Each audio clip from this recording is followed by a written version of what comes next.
ஆன்மீக நண்பர்கள் அனைவருக்கும் அன்பு கலந்த வணக்கங்கள். இன்றைக்கி நாங்கள் ஆன்மீகம் சம்மந்தமான பதிவில் பார்த்தீங்கன்னு சொன்னால், மனித முகத்தில் விநாயகர், அருகில் முருகர், மகாகாலநாதர் திருக்கோயிலின் அதிசயங்களை தான் நாம் இன்றைக்கு பார்க்க போகிறோம்.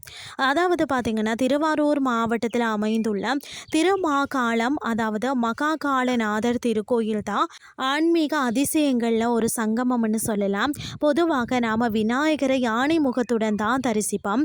ஆனால் இந்த தலத்தில் மிக முக்கிய அதிசயம் தான் மனித முக விநாயகர்னு சொல்லப்படுகிறது.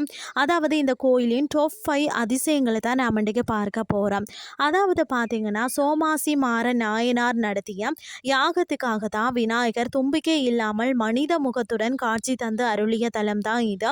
இன்றும் அதே அபூர்வ கோலத்தில் தான் நாம் அவரை தரிசிக்கலாம்.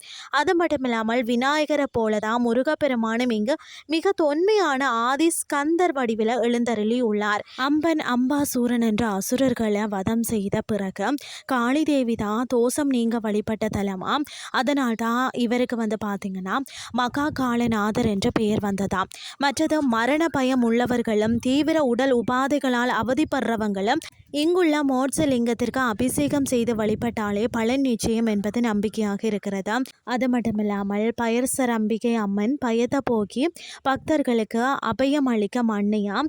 திருமண தடை இருக்கிறவங்க இங்கு அம்மனுக்கு மாலை சாத்தி வழிபட்டாலே விரைவில் நல்ல செய்தி தேடி வருமா.